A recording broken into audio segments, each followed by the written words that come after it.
Kukulog na, ay di Oo nga. marami na yung kabute. Nalulugo na nga ako. Ewan. Pag walang kabute, ayama.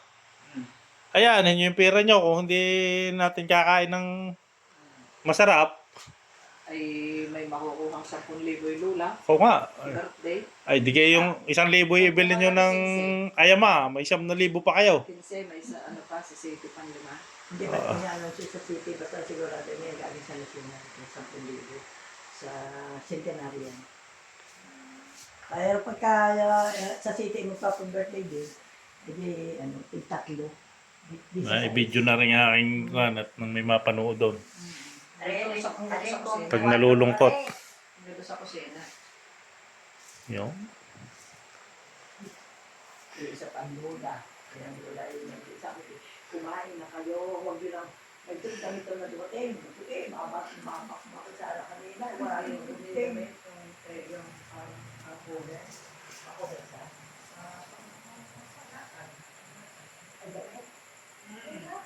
ay, hindi.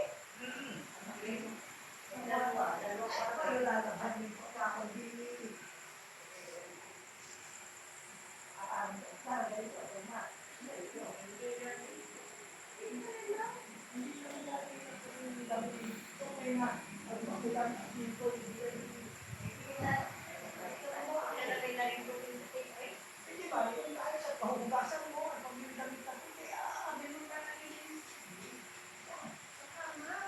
Sa kabalaan.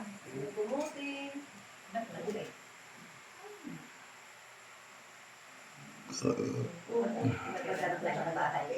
Hindi ko kaya mga tigang sa tibo, nakala ko mo ka naman, ay dalawang lang yan. Hindi ka kaya ang dami mo yung dahil hindi mo na siya. Ay tapos wala akong magdala ba, hindi ko kaya. Ano kaya? Kita mo yan doon? Ko, kalinaw lula. Kaganda. Pag ay nailagay ko sa... Apat na kwadrong ari, yung picture.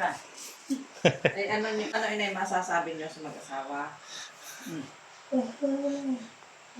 Kami yung payuhan ng maganda-ganda. Yung kayuhan, hindi kayo magsunuran at mag-iipon ng sweldo, bangko, at pagdating kayo magnegosyo. Pagbalik dito, huwag na kayo bumalik doon. Naku. Yun. Ay, maganda yung lula. Yung Huwag na kayo payo nyo. bumalik. At dito na lang kayo maghanap buhay. Ay, magaling nga rin sa kwan. Magaling sa luto. Magluto. Ayun. Tatay na restaurant, nanay. Oh, restaurant. Kung magaling magluto eh. Ay siya. Pasisikatin natin dito ang Batil Patom ng Cagayan Valley. Batil Patom Pansit ng... Dito nga wala noon. Oh, wala dito noon. Noon, ay siya. Kami lang ang magkakameron dito noon. At siya lang may alam. May aking lupa. Magtayo kayo ng tindahan niyang malaki. Kita mo na, may permission na tayo sa lula. Restaurant malaki, nanay. At pagkatatanghali doon lang ako makain. May siya. Ayan, kita mo yan. Talaga natin ang pangalang Inay Meti. Restaurant. Ayun. Balik pa yung gusto ng Kaya lula. nagluto, ayan o. Nako, ay magaling ho yan. Ay siya, maganda. Nakakapagluto din, ng kaunti. Mag-ipon kayo doon para mapuhunan sa promerong dito pagdating ninyo. Yun, man. Mag-iipon na sweldo. Ugastador. Dalawa. Isa lang daw yung ibibigay.